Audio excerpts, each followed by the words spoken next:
Okay, so to speed this along and so that we do get to your projects as part of the review too, who would like to take a shot at number 2?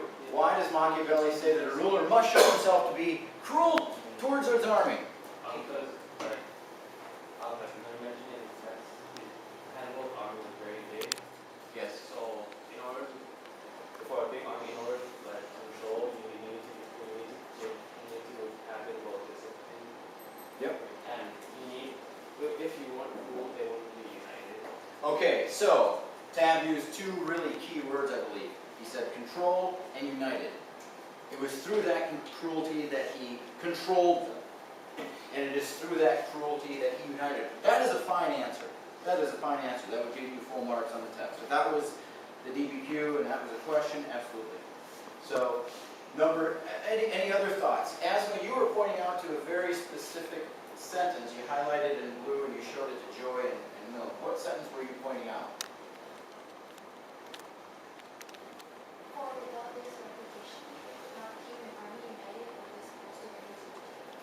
Same sentence as Tab was looking at. You're looking at the idea of unification. Perfect.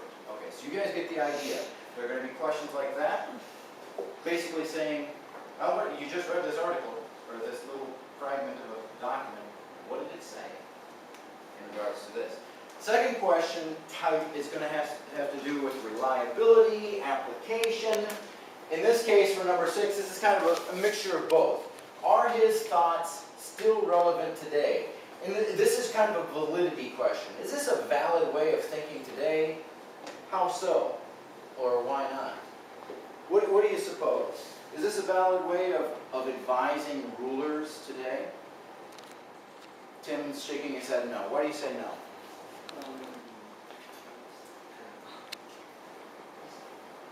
You want me to give you a moment to think about it? Okay, that's no problem. Anybody else? Would you advise a ruler to act this way? Today, yeah. No. Why not? Because it would be a form of dictatorship. It's a dictatorship, sure. Why might it have been valid advice during the days of Lorenzo de Medici? Because no one was able to control, there was no control over anybody, and someone like a dictatorship will bring control to the society.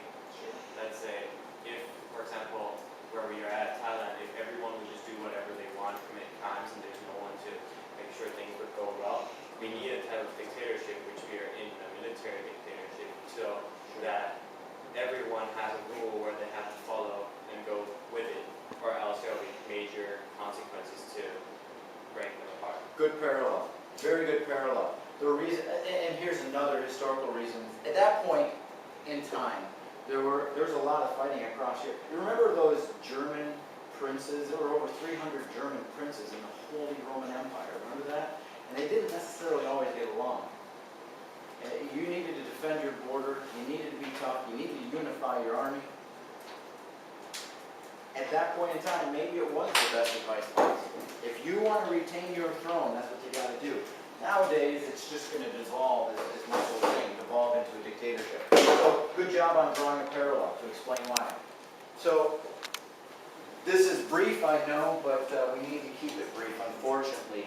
I'm going to just advise you, go through, as you're preparing for the test. I know this isn't content-wise, it's not valid in terms of content all the time. However, it will help you build that skill of just doing these DBQs, answering these questions after reading a short chunk of the document. So this would be good review time well spent over the weekend. So that's my first bit. My second bit, are there any questions about that portion of the test, the DBQ? I showed you the test structure, is that correct? Okay, so that's 10 points. And there's no reason why there won't be a bunch of 10 out of 10s on this. Okay, so there that is. I'm going to break away from that. There will be a mapping section. So as you saw in that review guide, there is a map.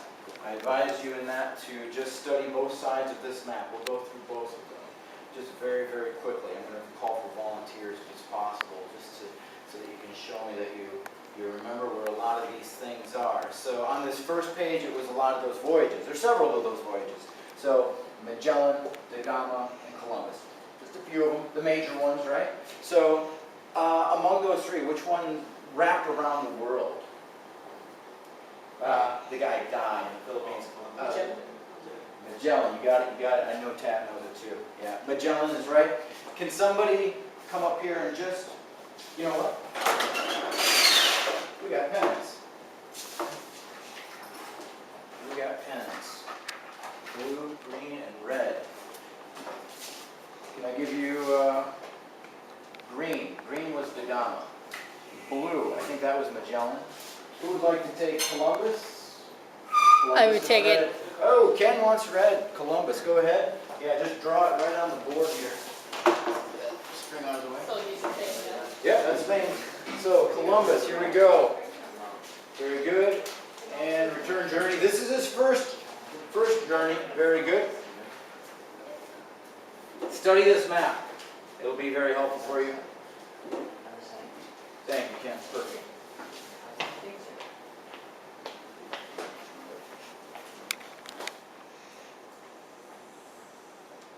Good.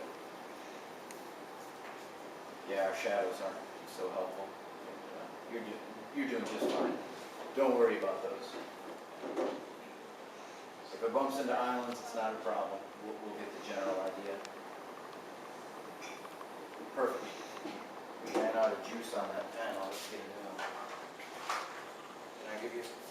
Let's see how that one goes. Chester. Very good. Yeah, Australia. For Da Gama, he actually went all the way to Goa. So you can keep on. Yeah, he did stop in that area right around where Mombasa is. It's true. But you can take it all the way to halfway down India. Yeah, right where your finger just crossed. That's pretty good. You get a point on that. Thank you, Dad. That's good. All right. I'm going to flip to the next side.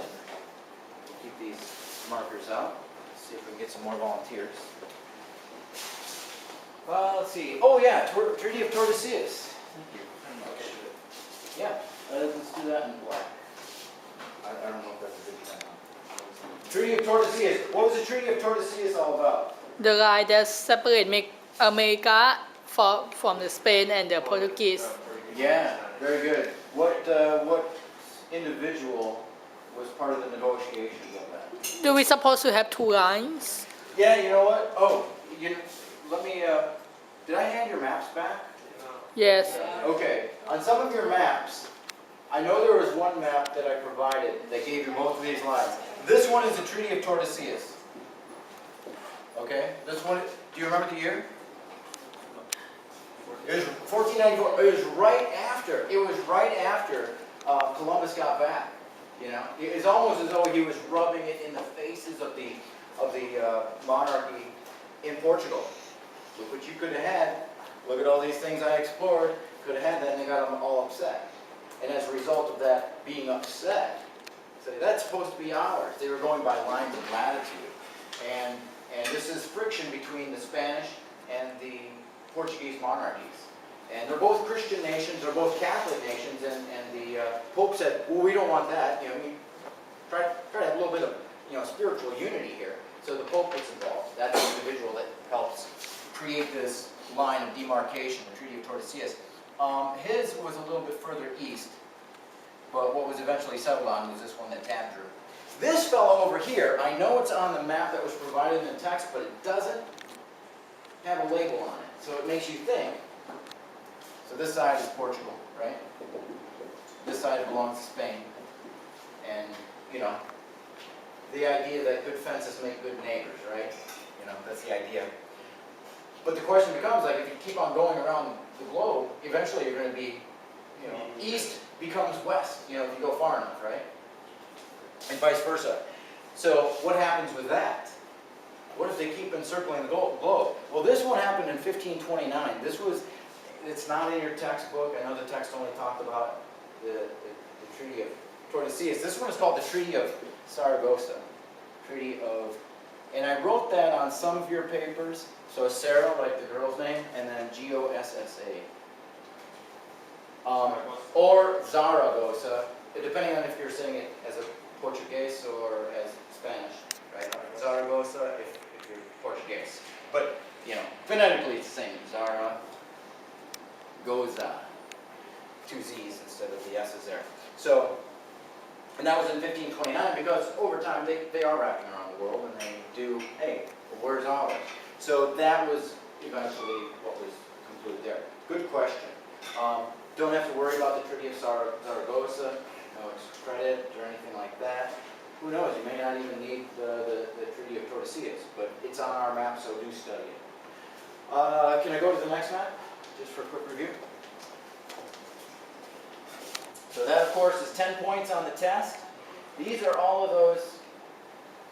Can this go down any further? That's good. That's pretty good. I'll erase this. Okay, so this deals with, oh yeah, the New World Empires, Spain, dealing with the, that's a lot of lines. Dealing with the Portuguese Empire abroad. I'm going to give 2 greens because there's a lot of dots to be made. So, and 1 for Spain. Who would like to, let's go to this table. Anybody want to just kind of shade in, just kind of scribble in where the New World Empire for Spain is? You'll do it, thank you very much. Joy, wonderful. And who, 2 brave souls, can dot about the worldwide empire of the Spanish trading ports? You know, along with those larger areas like Brazil, with the ports especially. Because I made you list a bunch of ports. Who can do that? I think Ari and Asma can, because they're brilliant. You can, can I have you guys work on it? Let me add 1 more person, because I have another dream. How about Sydney? Sydney, Ari, Asma. Take a look at your map. Take a look at your map, and can we take a picture? You know what? That's actually, yeah. Why don't you? Because there's so many. There's so many. Each of you can take up your maps. Take up your maps if you need to refer to them. You know, if you got to study, keep on studying. That's fine. Do we going to play a Jeopardy? Are we gonna play an activity? The Jeopardy, our group project Jeopardy. As soon as we're done with this, we're gonna get into Jeopardy. Okay, good. Did you do a Jeopardy? Yes, I do it. Yeah, we are all 5. Who did the blog in here? I want to go to the blog first. Did anybody do a blog? Mr. Kevin, about my grade, how is my grade going to be compensated? Because I did mine alone. Oh, it's an individual project then? Yeah, it's no problem. It's weighted for overall effort of a group or individual effort. But If they did an it infographic. says 3 to 6 people, so. That's okay. That's no problem. So if it's a group of 4, there are 50 questions and answers that need to be created within the Jeopardy board, right? If it's a single person, you only need to do 15, right? 12 to 15, basically 12. You know, between 10 to 15. So I did 31. So Oh my gosh, you did more than enough. You did more than enough. You're going to be A-okay. Because I did 31 with 2, I think, competitive questions. So. Beautiful. Yeah, you're A-okay. I know, for example, Neck, you did an infographic, right? And she went solo. And so she'll just get a solo grade. Same scoring system. The rubric is inside of the folder. Angola, Brazil. There was one particular port in Brazil that was really important. Can you just abbreviate that if you want to? That's fine. Hormuz, Goa, Macau, Mombasa, Sofala, great. Okay, so here we see now this necessity for the Treaty of Zaragoza and at first the Treaty of Tordesillas. They're bumping into each other. They want resources, they want more land. And so as a result, we really need to kind of separate the two, make sure they're playing well together in the same sandbox. You know, kind of like little kids trying to share their shovel and bucket in a sandbox, right? Same kind of thing going on, except on a global scale. That's perfect. Thank you very much, ladies. All of them, very well done. Done, done, done. Super.